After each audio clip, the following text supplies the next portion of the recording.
오늘 하나님께서 우리에게 주신 말씀은 사도행전 5장 11절에서 16절 말씀입니다. 사도행전 5장 11절에서 16절 말씀, 신약성경 194페이지입니다.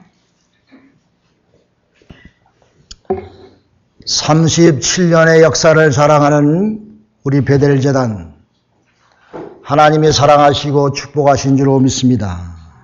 우리 다 같이 크게 아멘 하십시다. 아멘. 지난 주간 동안에 레코드를 갱신하는 아주 혹독한 추위 속에서도 우리 성도들의 발걸음을 지켜주시고 건강을 지키신 하나님께 감사를 드립니다. 또 지난 월요일 날 아침에 파이프가 터져가지고 우리 교회에 홍수가 났어요. 월요일 날은 아무도 교회에 오는 사람이 없습니다. 아마 그대로 나눴으면 아래층이 물바다가 되고 지하실로 흐들러 들어가서 전기 패널이 합선되어 아마 불이 났을지도 몰라요. 큰 사고가 났는데 하나님께서 우리의 기도를 들으시고 베델교회를 축복하셔서 천사를 월요일날 아침에 뜻밖에 보내셨어요. 천사가 와서 우리 교회에 물 날린가 난 것을 보고 참 곧 손을 써가지고 천사들이 여럿이 와서 수고함으로 인해서 우리 교회에 아무 일이 없고 다 평정이 됐습니다. 할렐루야, 할렐루야. 하나님이 베델제단을 사랑하시고 여러분을 축복하신 줄로 믿으시기를 바랍니다. 사랑하는 여러분, 우리의 생활 가운데 이런 일들이 종종 있는 것입니다. 이런 일이 있을 때에 아무 의미 없이 지나칠 수가 있습니다. 여러분 개인의 생활도 마찬가지입니다. 우리 사회의 생활도 마찬가지고 교회와 국가와 모든 사이에 이런 크고 작은 일이 있을 때마다 우리는 그냥 지나치면 아니 되는 것입니다. 제가 분명히 믿기로는 우리의 기도를 하나님 들으시고 성도들의 중보의 기도를 들으시고 하나님이 베델제단을 지키시며 우리 성도들의 발걸음을 복된 길로 인도하는 줄로 믿고 하나님께 감사와 영광을 돌리시길 바랍니다. 새벽마다 기도하는 성도들의 기도가 있습니다. 우리 성도들의 모든 기도로 인해서 하나님이 영광 받으시고 오늘도 이 제단에서 드려지는 이 예배가 성령의 역사하는 하나님께 연락되어지는 귀한 예배가 된 줄로 전 분명히 믿습니다. 오늘 본문에 보면은 초대교회의 표적과 기사와 이적이 많이 생겼었습니다. 그러므로 인하여 그 교회는 자동적으로 부흥하고 능력 있는 교회가 되었습니다.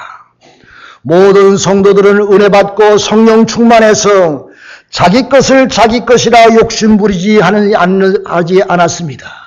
자기의 재산을 내어놓고 교회의 즐거운 마음으로 하나님께 바치며 교회의 재정이 풍족해서 가난한 사람이나 부한 사람이나 자기의 필요에 따라서 나누어주고 나누어 쓰며 사랑을 나누고 같이 먹고 사는 아름다운 사랑의 공동체가 되었던 것입니다. 아마 그때에 하나님의 천국을 맛보는 그런 초대교회의 아름다운 모습을 우리가 볼 수가 있습니다. 그런데 호사다마라고 그 좋은 초대교회에 큰 변이 생겼습니다. 아나니아와 삽비라가 하나님과 사도들에게 거짓말을 하고 자기 재산을 숨겨서 그 자리에서 생명을 잃고 교회에 큰 충격과 두려움에 빠지게 되었던 것입니다. 갑자기 그 좋았던 교회에 초상이 났습니다. 갑자기 큰 시험이 온 것입니다. 그들은 두렵고 떨렸습니다. 같이 신앙생활하던 아나니아와 삽비라가 이 세상을 저버렸던 것입니다. 그들은 두렵고 떨렸지만은 그러나 그 두려움은 가만히 생각하면 세상적인 것이 아니었습니다. 그 두려움은 하나님과 교회와 성도들과 사도를 신뢰하며 경외하고 존경하는 두려움이었었습니다. 그 큰 변을 당하는 성도님들은 하나님을 더 굳게 믿게 되었어요. 하나님을 더 사모하게 되었어요. 하나님을 더 사랑하게 되었어요. 전적으로 하나님만 의지하고 살게 되었었습니다. 여러분, 만일 현대교회에서 그런 큰 변이 있었다고 하면은 믿음 없는 많은 현대 교회 교훈들은 아마도 교회를 등지며 그 교회에서 큰 난리를 쳤을지도 몰라요. 아나니아 삽보라 사건을 여러분 집에 가서 잘 읽어보세요. 그러나 그 일 후에 초대교회 성도들은 교회를 더 사랑하게 되었습니다. 교회의 권위를 인정하게 되었습니다.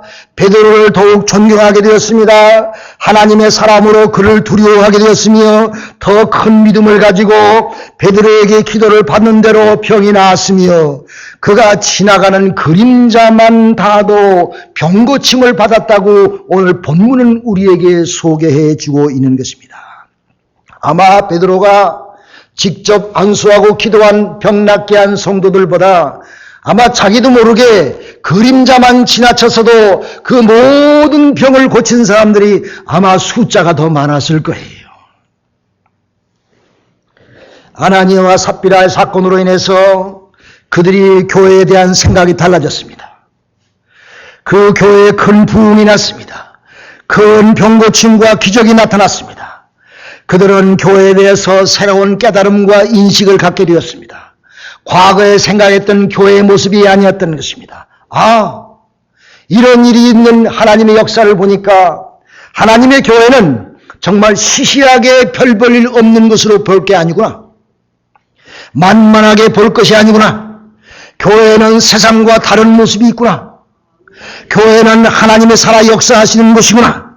하나님의 영광과 찬송을 받으며 두려움 가운데 교회 생활을 하는 것이 우리의 신실한 믿음의 자세구나.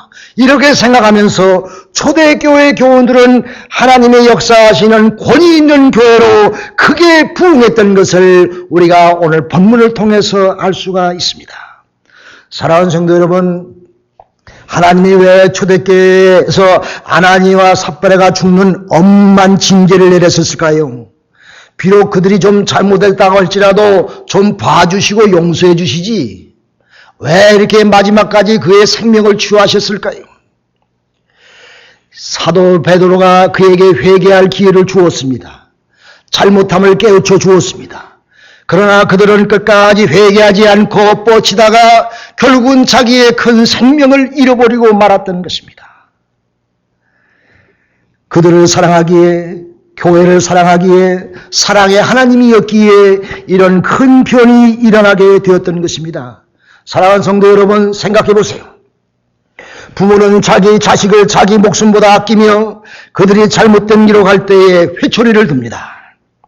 눈물을 흘리며 자식의 종아리를 때리며 옳게 가기를 바라는 것이 부모의 심정인 것입니다. 에레미야 선지자는 조국에 대한 심판과 멸망을 예고하면서 그들을 위해서 늘 눈물을 흘려 기도했습니다. 성경에 말하기를 이 에레미야의 머리가 물주머니가 되어가지고 그 물주머니에서 나는 눈물이 자기 눈물을 통해서 눈을 통해서 펑펑 쏟아져가지고 자기 눈이 다 짓물릴 정도로 에레미야 선지자는 자기 백성을 위해서 기도했다고 그랬어요.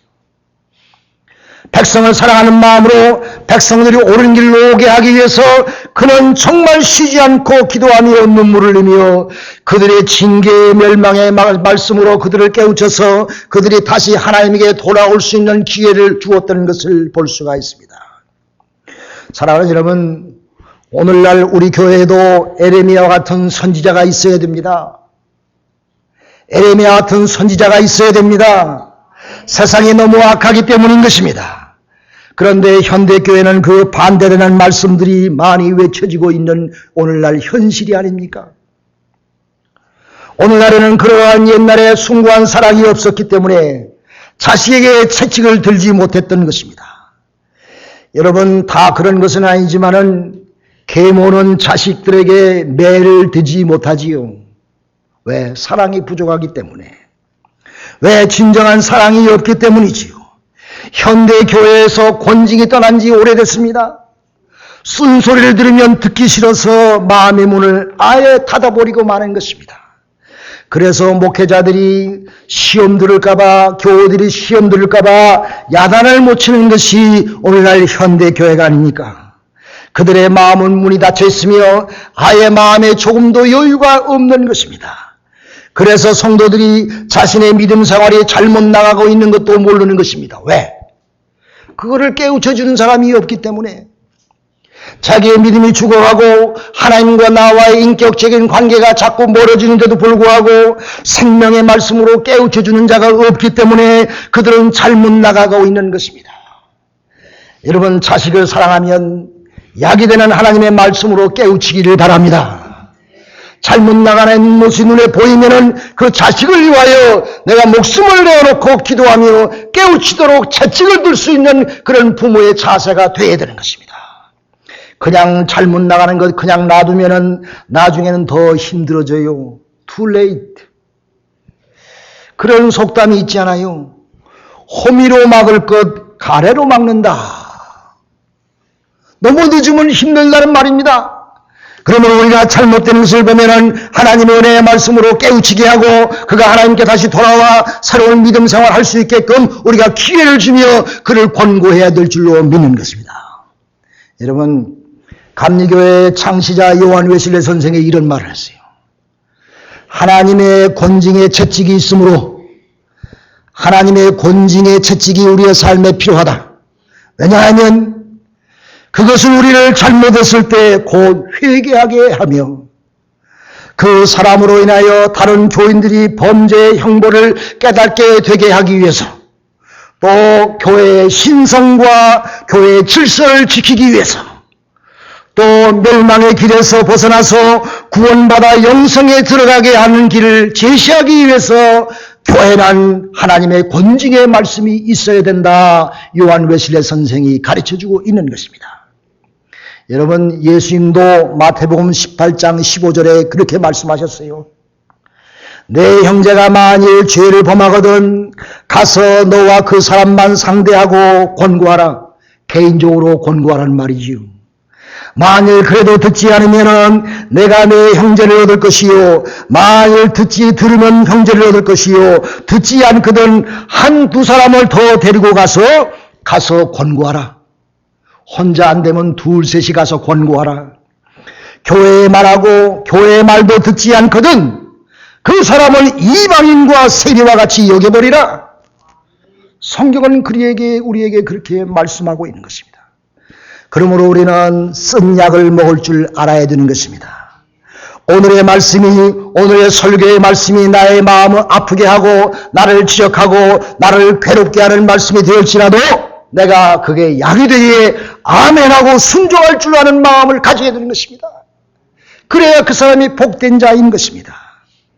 남만 퍼주지 말고 늘 좋은 말만 듣고 스윗한 말만 들면은 단 것만 좋아하면 당뇨병에 걸려요.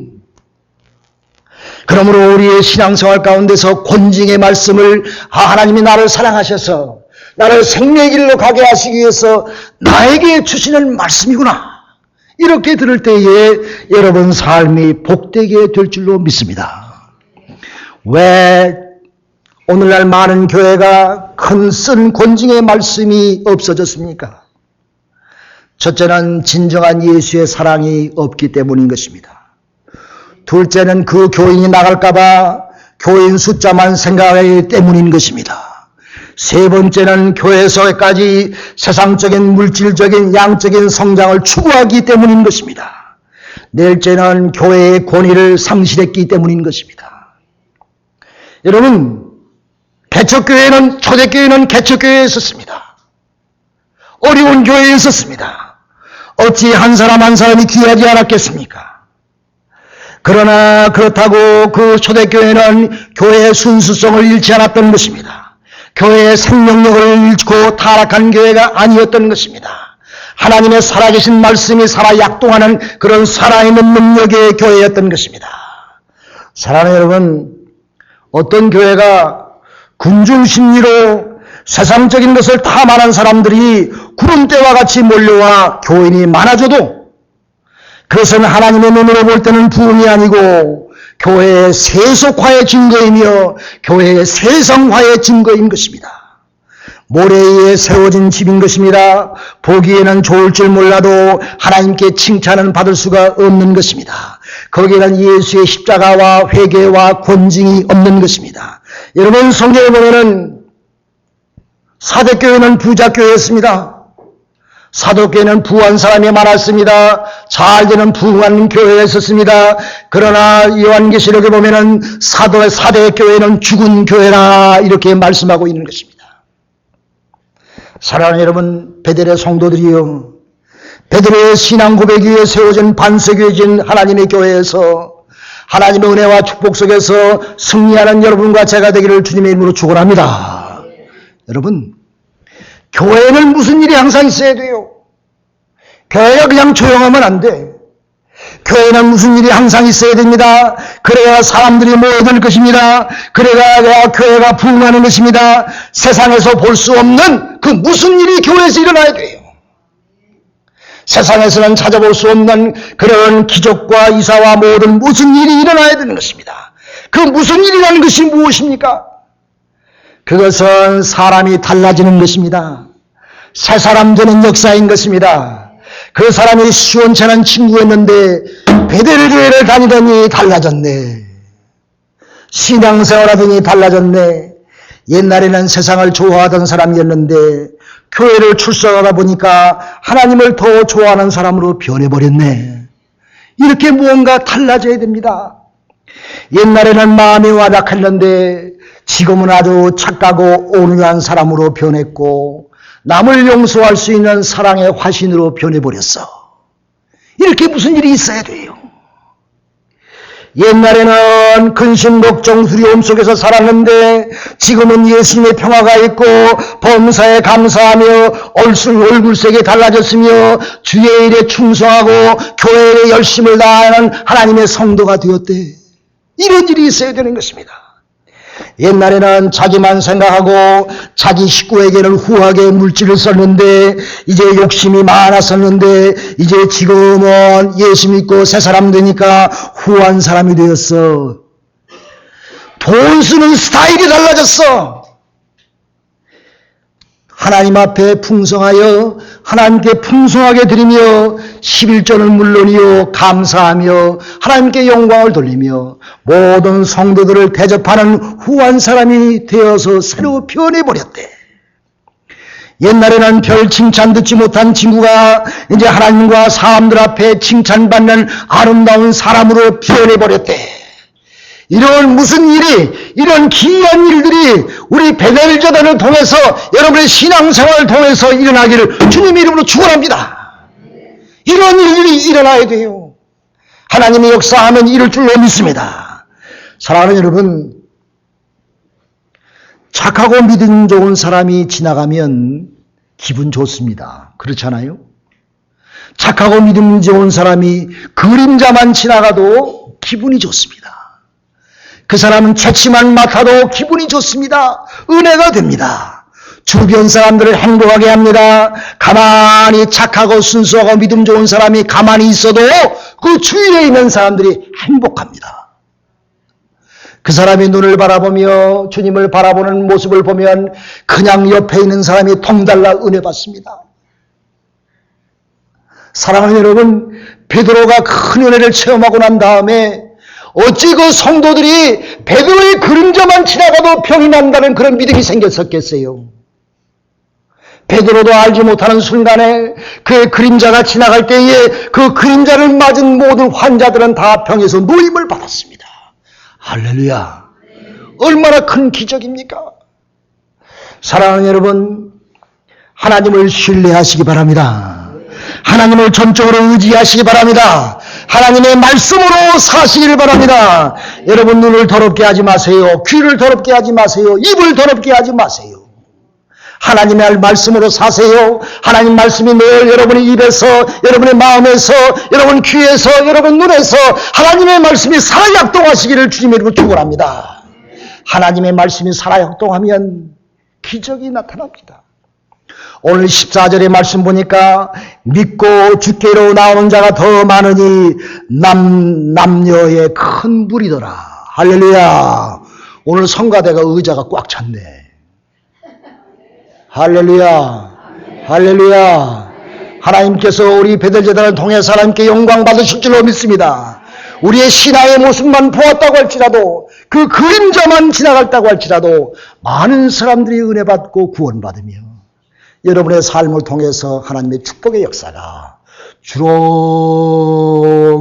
열리시기를 주님의 이름으로 축원합니다. 기도합시다.